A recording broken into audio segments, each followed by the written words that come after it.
Tiniyak ni Pangulong Ferdinand R. Marcos Jr. ang rehabilitation ng fiber production industry sa lalawigan ng Catanduanes. Ito'y matapos ang naging epekto ng Bagyong Pipito sa mga abaka cultivation area ng lalawigan. Ayon kay Pangulong Marcos, ang Catanduanes ang sentro ng produksyon ng abaka sa bansa.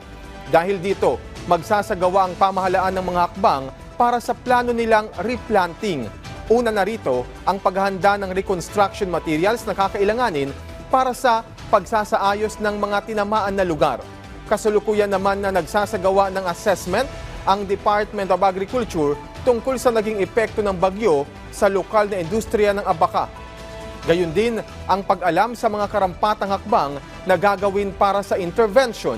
Samantala, naitala na nasa 11 mula 16 na munisipalidad sa Catanduanes ang labis na naapektuhan ng bagyo, kung saan ilang mga infrastruktura sa lalawigan ang nasira, kabilang na ang mga bahay, government building at mga paaralan.